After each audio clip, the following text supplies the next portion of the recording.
I'm sitting in my car right now, parked in the driveway of my mobile home in Baltimore, in this quiet park where the neighbors know my name and the kids play until the streetlights come on. I've been sitting here for 20 minutes. The spring air is coming through the crack in the window, that smell that says life is trying again, and I'm not ready to go inside yet. You know that feeling. When you know something terrible is waiting for you and your body just says no, not yet. Let me tell you something I never thought I'd share with anybody. But I think if you're watching this, if you're listening, you need to hear what happened to me. Because maybe you're sitting in a car too right now. Maybe you're frozen like I was. And I want you to know you're not alone. My daughter-in-law posted a photo on Facebook, a family photo from Easter dinner. My son standing there with his arm around his wife, their kids in front, smiling big. And me, in the background wearing my bright coral house dress, the one with the big pockets I love, except she'd circled my face with a red line, and underneath the caption, "We have a pet." I mean, I couldn't even process it. The comments just kept coming, people laughing, my own grandchildren's friends laughing. And I realized in that moment, sitting at my kitchen table with my leftover meatloaf getting cold on a plate, that this wasn't new. This was just the first time she'd done it where everyone could see. Before I go further, I want to ask you something. If this story speaks to you, if you've ever felt invisible in your own family, would you hit that like button? Share this with someone who needs to hear it. Because what I'm about to tell you isn't just my story. It's happening in homes all across America, behind closed doors where people smile for the camera and suffer in silence. Your support helps this message reach someone who's sitting in their car right now, afraid to go inside. I'm 59 years old. I've lived in this mobile home for 12 years now, in a quiet park on the east side of Baltimore, where the apartment buildings line the streets and kids still play hopscotch on the sidewalk. My place has a wooden deck out back where I used to sit in the evenings, pressing flowers between the pages of my Bible. That was my hobby, my peace, taking something beautiful and preserving it before it died. I didn't know I was doing the same thing with my own life, pressing myself flat between the pages of their expectations, trying to stay beautiful for them even as I withered. The TV in my living room is this small thing with rabbit ears wrapped in aluminum foil. I can't afford cable anymore, haven't been able to for years. But I'd sit there in that coral house dress with the big pockets, the one that makes me feel bright even when everything else is gray, and I'd watch the evening news. Spring was coming. The windows were finally open and I could smell the honeysuckle from Mrs. Patterson's yard next door. Life was starting to feel possible again. Then I saw that photo. I sat there staring at my phone for I don't know how long. The meatloaf in front of me was still wrapped in foil from when they'd sent me home with leftovers. That's what I'd become to them. Leftovers. Something to be wrapped up and put away until they needed something from me again. The triggering moment wasn't even the photo itself. It was my son's comment underneath it. Someone from his work had written, "That's harsh, man." And my son, my baby boy, who I raised alone after his father left, wrote back, "She doesn't get it. It's just a joke. She takes everything so seriously." I couldn't move. I just sat there holding my phone, watching the screen blur through my tears, and something inside me knew. This was the moment everything would either break completely, or I would finally have to face the truth I'd been avoiding for 8 years. Let me take you back. 8 years ago, when Robert married Jessica, I thought we'd won the lottery. She was beautiful, educated, had a good job in marketing. She came from money, the kind of family that summered in Ocean City and drove cars that cost more than my mobile home. A Maserati Quattroporte in deep blue. That's what her father drove. I remember thinking, my son is moving up in the world. He's going to have the life I never could give him. For the first 2 years, everything was fine. Better than fine.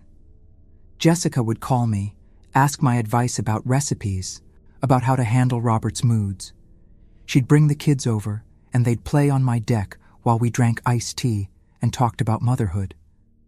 I thought I had a daughter finally, someone who understood what it meant to love my son. But then things started to shift. Small things at first.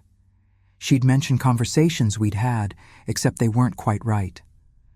She'd say I'd told her she could borrow my grandmother's china cabinet when I'd only said she could use it for their dinner party. She'd remind me that I'd promised to help with the down payment on their new house, when I'd only said I'd help if I could. When I'd correct her, she'd get this look on her face, confused and a little hurt, like I was the one misremembering. And Robert would believe her. Every time. His mother, who'd raised him alone, worked 3 jobs to put him through college, given up dating and travel and any kind of life of my own so he could have opportunities, and he'd believe her version over mine.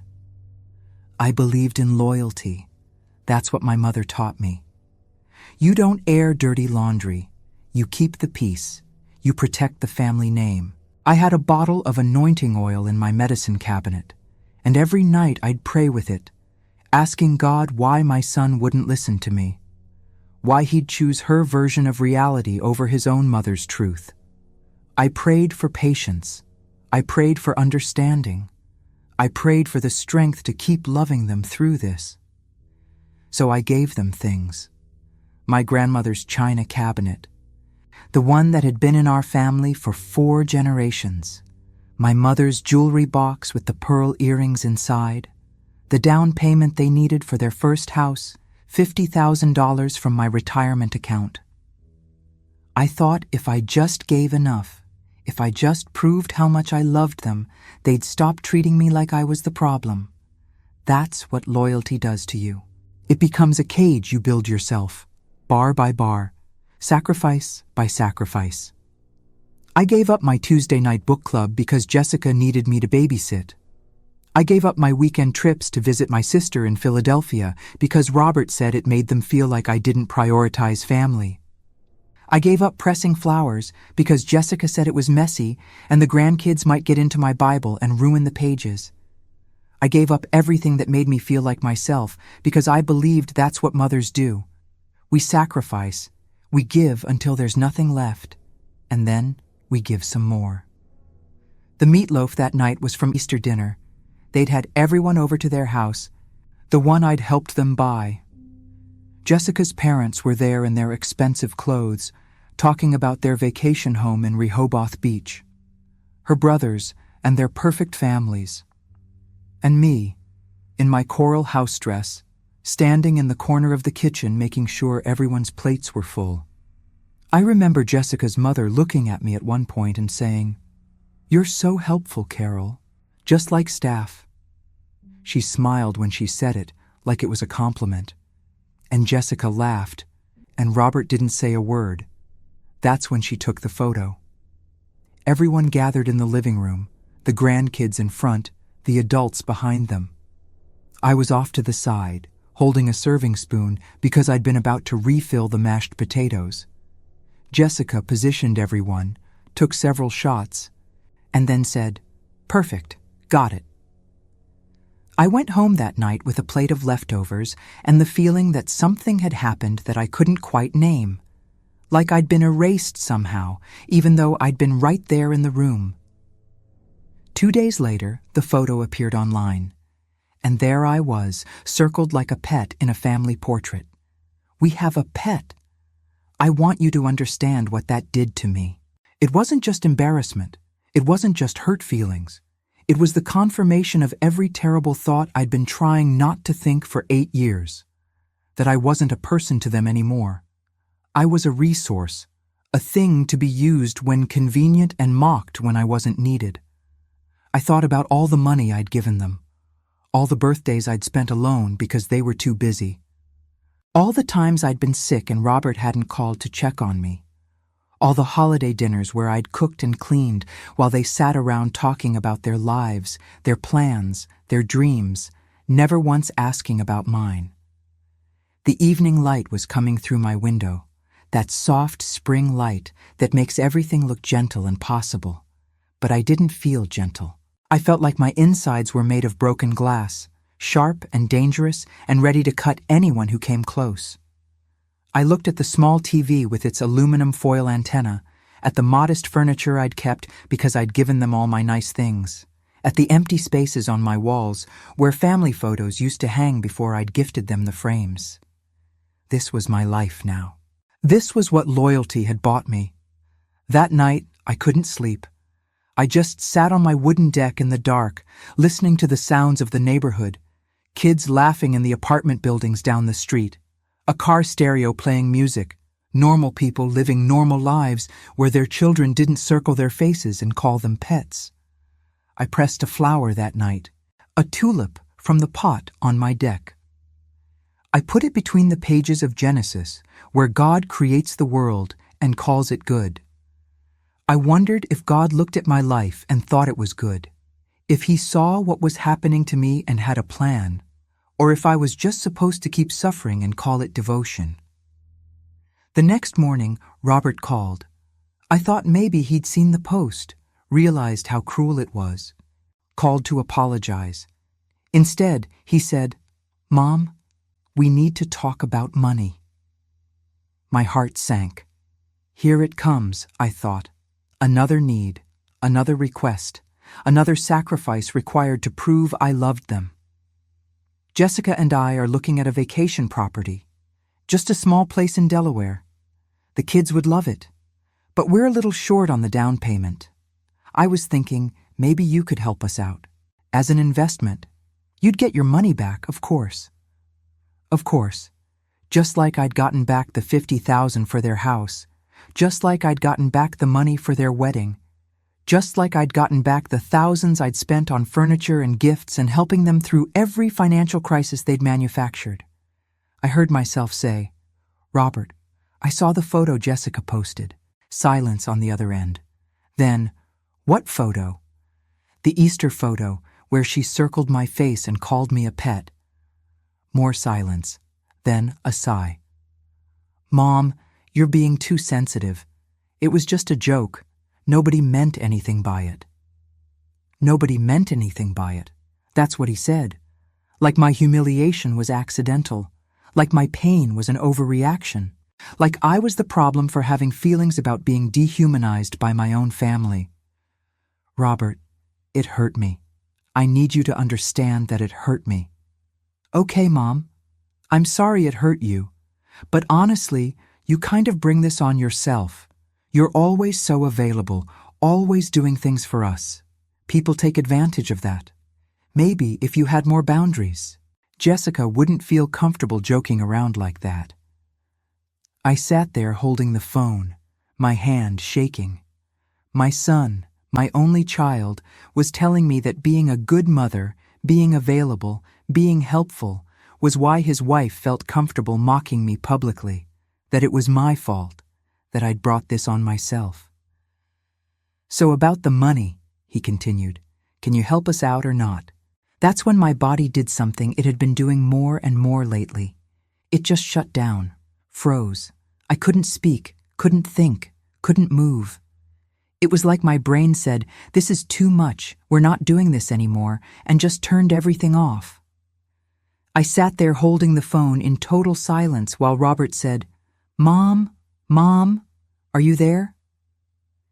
Eventually I managed to whisper, "I have to go," and hung up. I sat on my couch for 3 hours, didn't move, didn't cry, didn't do anything. Just sat there staring at that small TV with its ridiculous aluminum foil antenna, thinking about how I'd gotten here.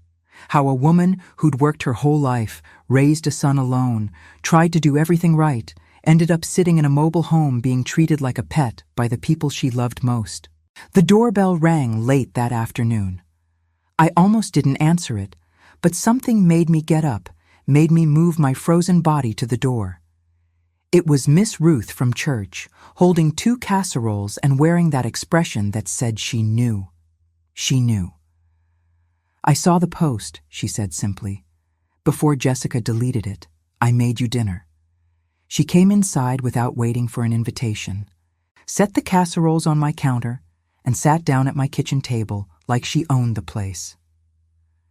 Miss Ruth has been a member of my church for 30 years. She's one of those women who knows everyone's business but never uses it for gossip, only for good. She's helped more people in this neighborhood than the actual social services. Baby, she said, looking at me with those dark eyes that have seen everything. Are you okay? And something about the way she asked it, like my answer actually mattered, like my feelings were real and valid and important, just broke me open. I started talking. For 3 hours, I talked. I told her everything. About the gaslighting, about how Jessica would twist my words and Robert would believe her. About the money I'd given them, the inheritance I'd handed over, the valuables I'd surrendered thinking it would buy me peace. About how every time I tried to set a boundary, they'd make me feel crazy, unreasonable, like I was the problem. Miss Ruth listened to all of it. She didn't interrupt, didn't try to fix it, didn't tell me I was overreacting. She just listened. And when I finally stopped talking, when I'd emptied myself of every terrible truth I'd been carrying alone, she said, "Carol, you need to protect yourself now. You need to protect your money, your health, your spirit, because they're taking all three, and if you don't stop them, there won't be anything left of you to save." "But he's my son," I said, and my voice broke on that word. Son. The only person I'd ever made with my own body. The only person I'd ever loved without reservation or condition. How do I give up on my own child? "You're not giving up on him," Miss Ruth said. "You're giving up on trying to buy his love. There's a difference." That night, I couldn't sleep again. I lay in my bed, listening to the spring sounds outside my window, the night birds and the distant traffic, and I thought about what Miss Ruth had said, about protecting myself, about the difference between loving someone and letting them destroy you. In the morning, I did something I'd been too afraid to do for years. I called my bank. I asked them about my accounts, the ones Robert and Jessica had access to. The nice lady on the phone, she was so patient as she walked me through the statements. And there it was, in black and white, withdrawals every month.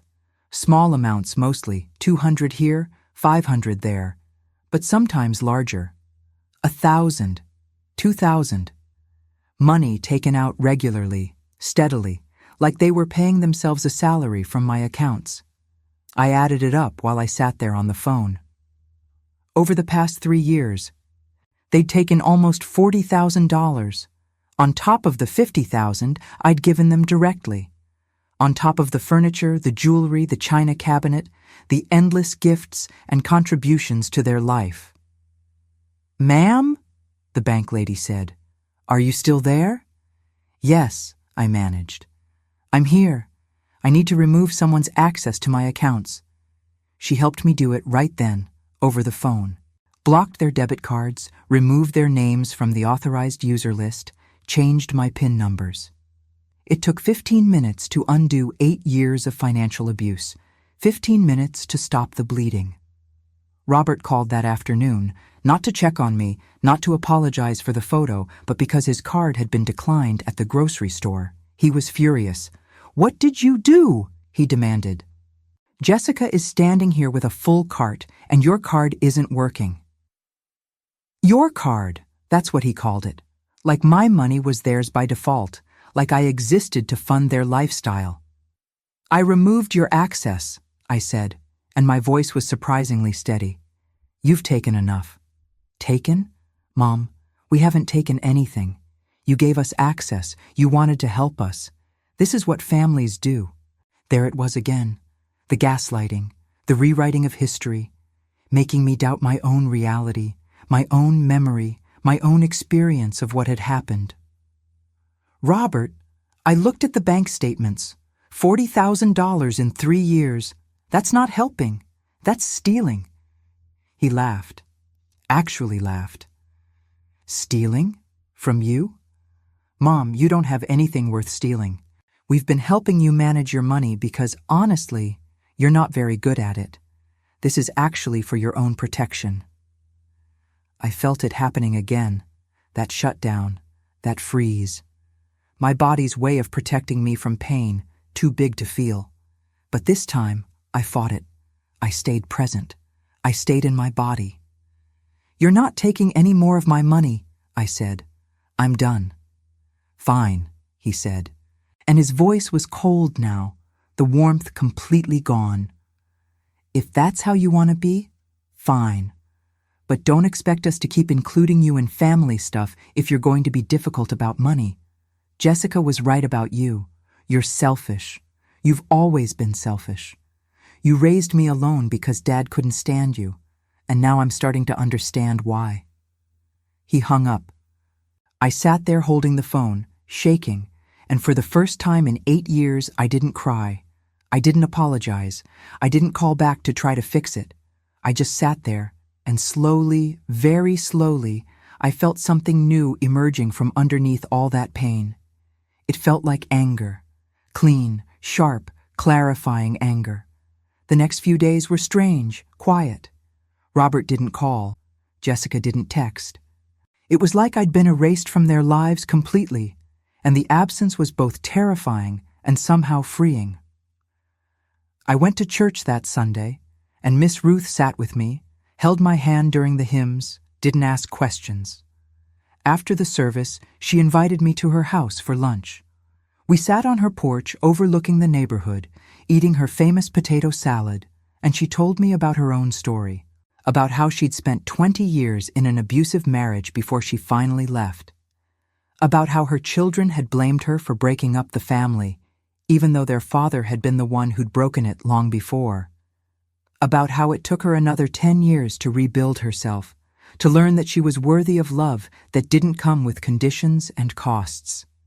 The thing about family, Miss Ruth said, is that we think it means we have to accept anything, any treatment, any behavior, any amount of pain, because they're blood, because that's what loyalty means.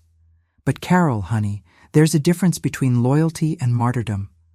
Loyalty is loving someone through their mistakes. Martyrdom is letting someone destroy you and calling it love. I thought about that all week, about the difference between those two things, about how I'd convinced myself that enduring their treatment was proof of my devotion, when really it was just proof that I'd forgotten I mattered too. 2 weeks after I'd cut off their access to my accounts, Jessica called. Her voice was sweet, concerned, the way it used to be in those early years before everything turned. "Carol," she said, and the use of my first name felt significant somehow, like she was trying to remind me we were equals. "I heard about what happened with the bank accounts. Robert is devastated. He feels like you don't trust him, and honestly, after everything we've done for you, it feels really hurtful. Everything they'd done for me. I waited to feel guilty, to feel that familiar rush of shame that made me want to fix things, make peace, sacrifice more. But it didn't come. Instead, I felt that same clean anger from before. What have you done for me, Jessica? Silence. Then, well, we include you in family events. We let you see the grandkids. We make sure you're not alone on holidays. Let me make sure. Like these were favors they granted instead of basic human decency. Like my presence in their lives was something they tolerated rather than valued. I paid for your house, I said. I gave you my grandmother's furniture. I've given you almost $100,000 over 8 years. I've babysat your children for free hundreds of times. I've cooked for you, cleaned for you, rearranged my entire life around your needs.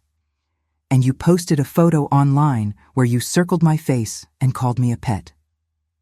That was a joke, she said, but her voice had that edge now, that sharpness that came out when she wasn't getting what she wanted. You're being incredibly sensitive. And honestly, Carol, this is exactly why Robert and I have been concerned about you. You're becoming paranoid. You're seeing insults where there aren't any. Maybe you should talk to someone, like a therapist, because this isn't normal. There it was, the final move in the gaslighting playbook. When they can't convince you that you misunderstood, they convince you that you're crazy. that your perception of reality can't be trusted, that you need professional help because you're too damaged to see things clearly. "I'm not crazy," I said, and my voice was steady. "I know what happened, I know what you've been doing, and it's not going to happen anymore." "Fine," she said, and now the sweetness was completely gone. "If that's how you want it, fine. But don't blame me when Robert doesn't want to see you anymore. Don't blame me when the kids ask why Grandma isn't around. You're choosing money over family. You're choosing to be alone. And someday, when you're old and sick and you have nobody, you're going to remember this conversation and realize you made the wrong choice." She hung up, and I sat there thinking about what she'd said, about choosing money over family, about being alone, about making the wrong choice. But here's what she didn't understand. I wasn't choosing money over family. I was choosing myself. I was choosing my dignity, my peace, my right to exist as a human being instead of a resource to be extracted. And if that meant being alone, then maybe being alone was better than being used. That night I took out the calendar I'd been keeping for 8 years, the one where I tracked all their birthdays, their anniversaries, their kids' school events, everything I was supposed to remember and show up for and contribute to. I'd written little notes in the margins, reminding myself what gifts to buy, what meals to cook, what obligations I had to fulfill to prove I was a good mother, a good grandmother, a good member of the family. I looked at it for a long time. Years of my life reduced to check marks and reminders and dates where I was supposed to show up and serve and give. And then I did something I'd never allowed myself to do before. I threw it away, just walked to the trash can on my deck and dropped it in. The calendar of obligations gone. The spring air felt different that night, lighter somehow, like I could breathe deeper. Miss Ruth called the next day and told me about a house for rent in a historic neighborhood in Baltimore. One of those areas with real character and charm, where the homes are old but beautiful and the streets have actual trees. There was a bookstore on the corner and a church with real stained glass windows. The rent was less than I expected. "You should go look at it," Miss Ruth said. "Sometimes you need a fresh start, new walls that don't remember who you used to be." I went that afternoon. The house was small but perfect, with hardwood floors and high ceilings and windows that let in so much light I could barely stand it. The landlord was a kind older man who told me his mother had lived there for 40 years before she passed. He wanted someone who would take care of it, love it the way she had. "I think I could love it," I said, and realized I was crying. "I think I could be happy here." He gave me the keys that day, said I could move in whenever I was ready. I called my sister in Philadelphia that night, the one I hadn't visited in years because Robert said it made them feel like I didn't prioritize family. I told her everything. About the photo, about the money, about the gaslighting and the manipulation, and the years of believing that loyalty meant letting them destroy me. She listened to all of it, and then she said, "Carol, I've been waiting 8 years for you to see what I saw the first time I met Jessica. I've been waiting for you to realize that what they're doing to you isn't love. I'm so proud of you. I'm so proud you finally chose yourself." Her words broke something open in me. Proud. When was the last time anyone had been proud of me? When was the last time I'd been proud of myself? The next week I started packing. I didn't tell Robert or Jessica. I just quietly boxed up my life, ready to move to a place where they couldn't find me, couldn't demand things from me, couldn't make me feel small and worthless and used. Then their anniversary party invitation arrived in the mail. 5 years of marriage, and they were having a big celebration at some fancy restaurant downtown. Black tie, family and friends. The invitation listed me as Robert's mother, like that was my only identity, my only value.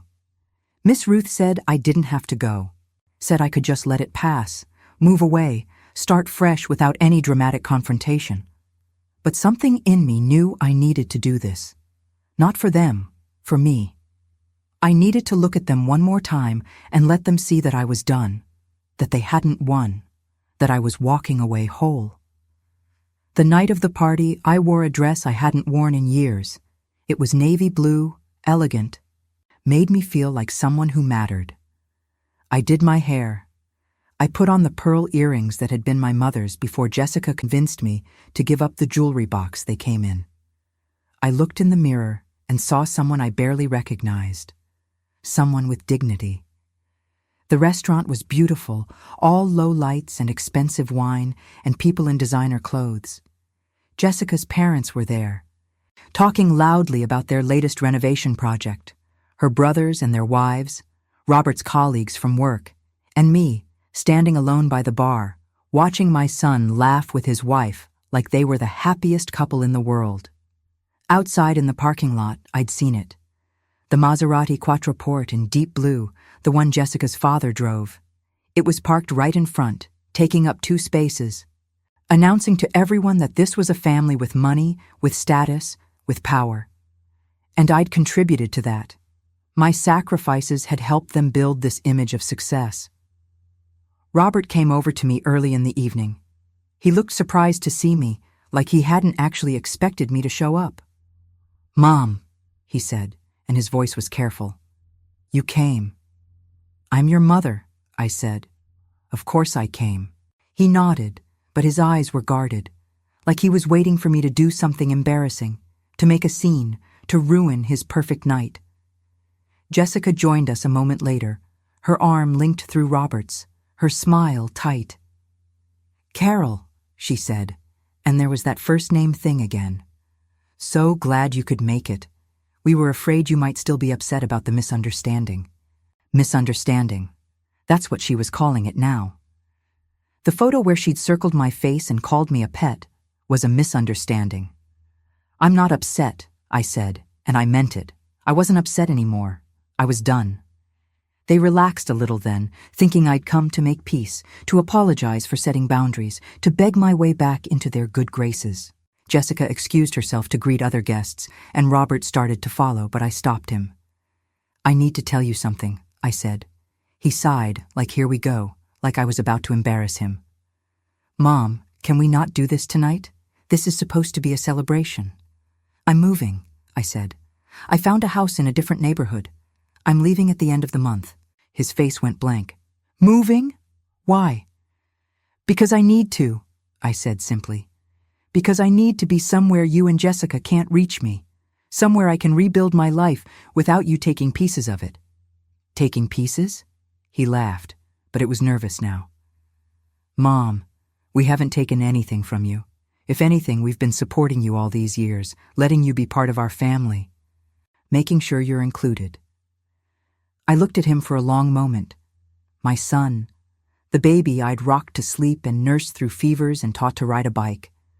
The man who'd grown up to view me as a pet, a resource, an inconvenience to be managed. "I gave you $90,000, I said quietly. "I gave you my grandmother's furniture. I gave you my time, my energy, my entire life. And your wife posted a photo calling me a pet. So tell me, Robert, who's been supporting who?" He opened his mouth to respond, but Jessica was back, sensing something was wrong. "What's going on?" she asked, her eyes darting between us. "Carol is moving," Robert said, and his voice had that edge now, that sharpness that meant he was losing control of the situation. "Moving." Jessica's face went pale. "But who's going to watch the kids?" There it was. Not, "Oh no, we'll miss you." Not, "Why are you leaving?" Just, "Who's going to provide the free labor we've come to expect?" "You'll figure it out," I said. "You're both very capable people. I'm sure you'll manage." "This is ridiculous," Jessica said, her voice rising. "You're being completely unreasonable." "Over what? A stupid photo? Get over it, Carol." It was a joke. People were starting to look now, the other guests sensing drama, turning to watch. I saw Jessica's mother in the corner, her face tight with disapproval. I saw Robert's colleagues exchanging glances. This was exactly what they'd been afraid of. Me making a scene. Me ruining their perfect night. "It wasn't a joke," I said, and my voice carried across the room. "It was cruel. Just like it was cruel to gaslight me for 8 years. Just like it was cruel to take my money without asking. Just like it was cruel to exclude me from family events and make me feel like I had to buy your love. We never asked you to give us anything, Robert said, but his voice was weak now, uncertain. No, I agreed. You just made me feel like I had no choice. Like if I wanted to be part of your family, I had to pay for the privilege. And I did. For 8 years I paid. With my money, with my dignity, with my peace of mind. And I'm done paying. Jessica's face twisted into something ugly. You're a bitter old woman, she said. No wonder Robert's father left you. No wonder you're alone. You push everyone away with your paranoia and your demands. The room went completely silent. I felt the stares, the judgment, the horror at this public airing of private pain. I saw Robert's face, torn between defending me and siding with his wife. In the end, he said nothing. He just stood there, silent, and that silence told me everything I needed to know. I looked at them both for a long moment. Then I reached into my purse and pulled out a small box. Inside was a key, the key to my mobile home, the one I'd been meaning to give Robert anyway since I was moving. This is for you, I said, handing it to Robert. The house is paid off. It's worth about $60,000. Sell it. Keep the money. Add it to everything else I've given you over the years. Consider it my final payment for the privilege of having been your mother. Robert took the key automatically, confused. Mom, what are you— I'm giving you what you want, I said. The house, the money, the resources. Take it all. But you don't get me anymore. You don't get my time. You don't get my labor. You don't get to call me when you need something and ignore me when you don't. I'm done. I turned to leave, but Robert grabbed my arm. Mom, wait. You can't just— Can't what? I asked, pulling away. Set boundaries? Choose myself? Walk away from people who treat me like I'm less than human? Watch me. I walked out of that restaurant with my head high. I heard Jessica behind me saying something to the other guests, probably explaining what had just happened, spinning it to make me look crazy and them look like victims of my unreasonable behavior. I didn't care. I kept walking. Outside, the spring air hit my face, and I breathed it in deeply. The Maserati was still there, taking up 2 spaces, but I walked right past it to my old car, my modest, reliable car that I'd paid for myself, and I got in and I drove away. I didn't cry. I didn't shake. I felt strong, solid, like I'd finally done something right. The next week was strange. Robert called twice, but I didn't answer. Jessica sent a long text message explaining that she'd only been joking at the restaurant, that I'd overreacted, that they were willing to forgive me if I apologized and came back. I deleted it without responding. Miss Ruth helped me move. We packed up the mobile home together, sorted through 8 years of memories, and decided what to keep and what to let go. The small TV with its aluminum foil antenna went to Goodwill. The coral house dress with the big pockets went in the donation pile. I kept my Bible, the one with pressed flowers between the pages, and Miss Ruth said, Good. Keep the parts of you that were yours before they tried to take them. The new house was everything I'd hoped, light and space and quiet. I set up my bedroom first, then the kitchen, then the little room that would be my office. Miss Ruth asked what I was planning to use an office for, and I said, I'm going to write it all down. Everything that happened. For my grandchildren. So they'll understand someday. And for other people who might be living this right now and think they're alone. She hugged me then. This woman who'd become more of a family to me in a few weeks than my own son had been in years. The church with the stained glass windows became my refuge. I started going to services every Sunday, started volunteering with the community outreach program, started connecting with people who saw me as a whole person instead of a resource to extract. The bookstore on the corner became my second home. I'd spend hours there, reading memoirs by women who'd survived and rebuilt, learning that my story wasn't unique but also wasn't unimportant. 3 months after I moved, Robert showed up at my door. I don't know how he found my address. Probably asked around the old neighborhood until someone told him. He looked terrible. tired, thin, like he hadn't been sleeping. "Mom," he said when I opened the door, "can we talk?" I almost said no, almost closed the door in his face the way he'd closed his heart to mine for 8 years. But something in his expression stopped me. He looked broken in a way I'd never seen before. I let him in, made him tea. We sat at my kitchen table, this small, simple table that felt more like home than any furniture I'd given him ever had, and I waited. "Jessica left me," he said finally. "She met someone else, someone with more money. She's filing for divorce." I waited for the satisfaction, the sense of justice, the feeling that karma had finally caught up, but it didn't come. I just felt sad. Sad for him, sad for his children, sad for all the wasted years. "I'm sorry," I said, and I meant it. "I've been thinking about what you said," he continued. "At the anniversary party, about how we treated you, about the money and the gaslighting and everything, and Mom, His voice broke. I didn't see it. I swear, I didn't see it. Jessica was so good at making me believe her version of things, and you were always just there, always available, and I took it for granted. I took you for granted." "Yes," I said simply. "You did." "Can you forgive me?" he asked, and his eyes were desperate. "Can we start over?"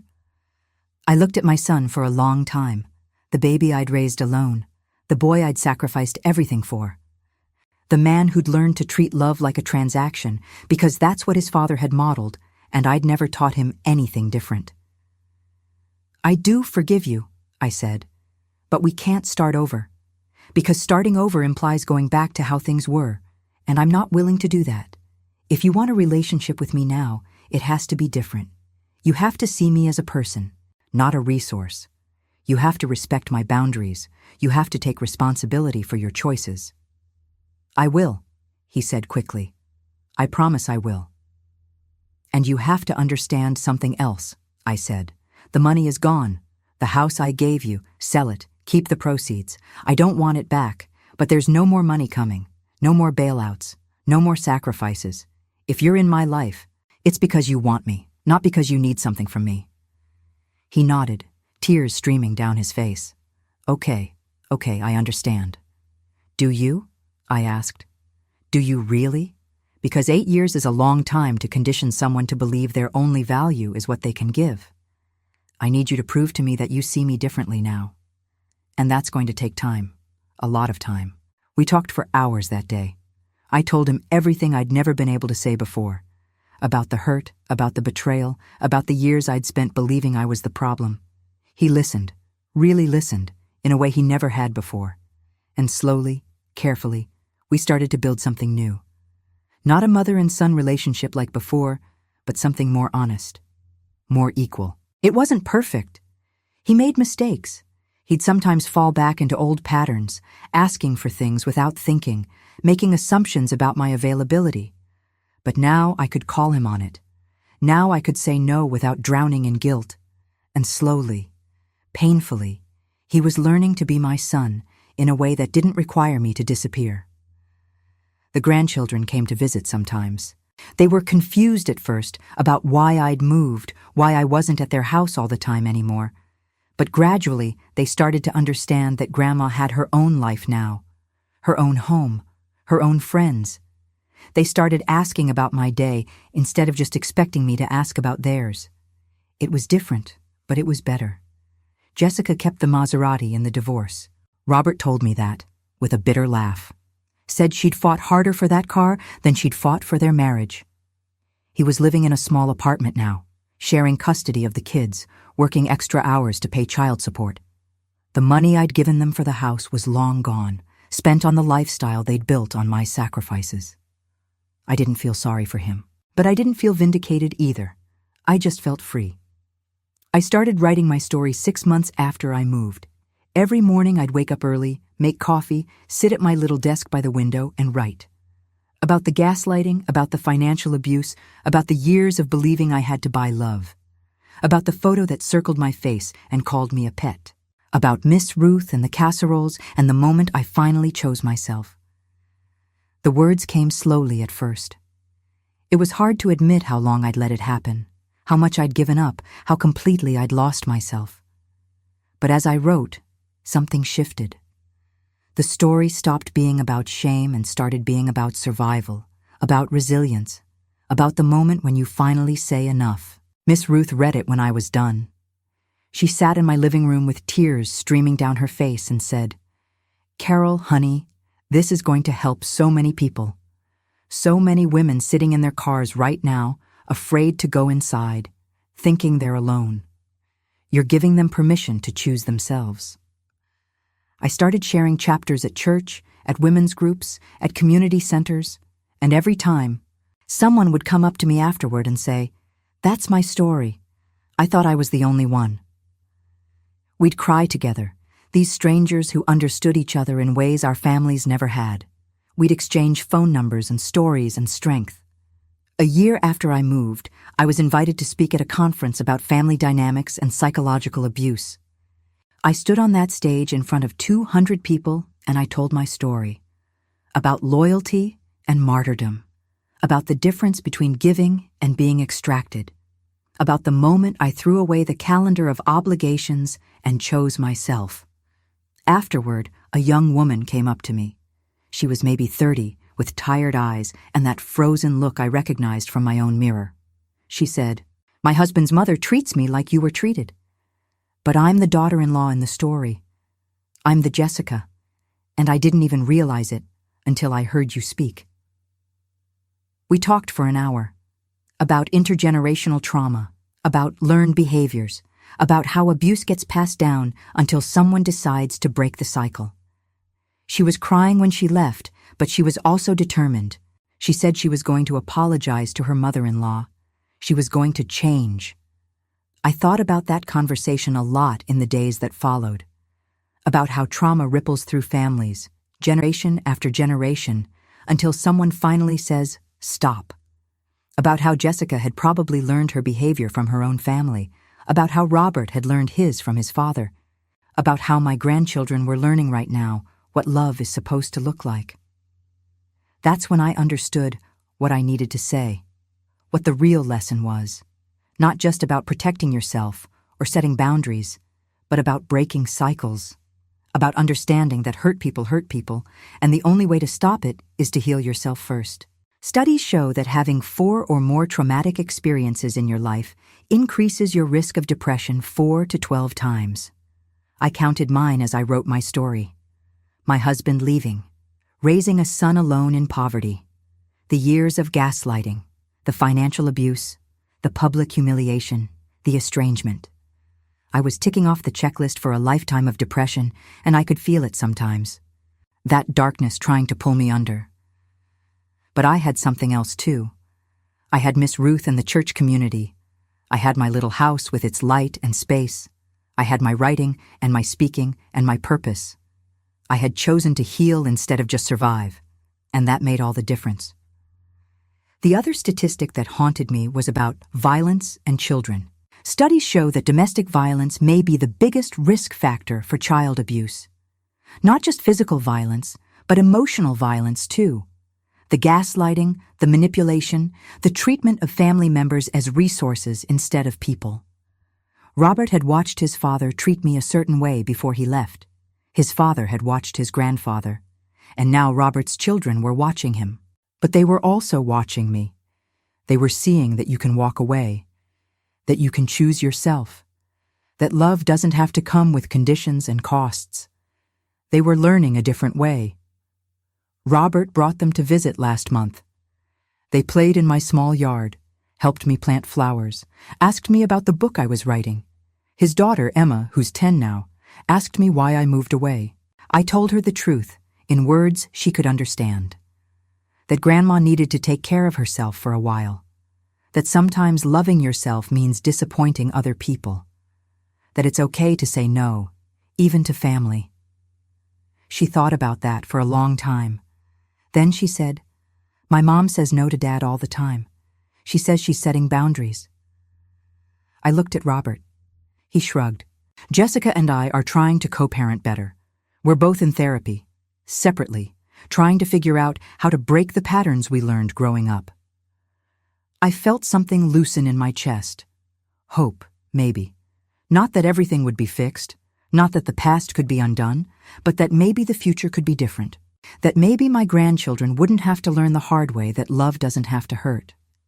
It's spring again now. A year and a half since I threw away that calendar of obligations. A year and a half since I chose myself. I'm sitting on my porch in my historic neighborhood, watching the sunset, pressing flowers between the pages of my Bible like I used to. But now the flowers feel different. They're not about preserving beauty before it dies. They're about recognizing that beauty exists at all. My story isn't a fairy tale. Robert and I have a relationship now, but it's complicated. Jessica still tells people I'm difficult, that I abandoned my family over nothing. Some people believe her, some people always will. But I've learned that I don't need everyone to understand. I just need to understand myself. If you're watching this and you see yourself in my story, I want you to know something. You're not crazy. You're not too sensitive.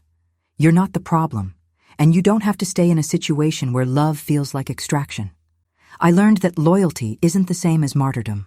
That family doesn't give you the right to abuse someone just because they're blood. That you can love someone and still walk away if they're destroying you. That choosing yourself isn't selfish, it's survival. I learned that intergenerational trauma is real. That the patterns we learn as children become the relationships we build as adults. That hurt people, and healed people heal people. That breaking the cycle means doing the hard work of looking at yourself honestly and choosing to be different. I learned that you can't buy love. That if someone only values you for what you can give them, they don't love you, they love what you provide. That real love doesn't come with conditions and costs. That the people who truly care about you will respect your boundaries and celebrate your healing. I learned that it's never too late to choose yourself. At 59, I rebuilt my entire life.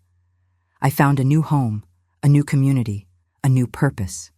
I found peace. And if I can do it, anyone can. Have you lived this? Do you know someone who has? Maybe it's your mother, your sister, your friend. Maybe it's you. If this story touched something in you, would you share it?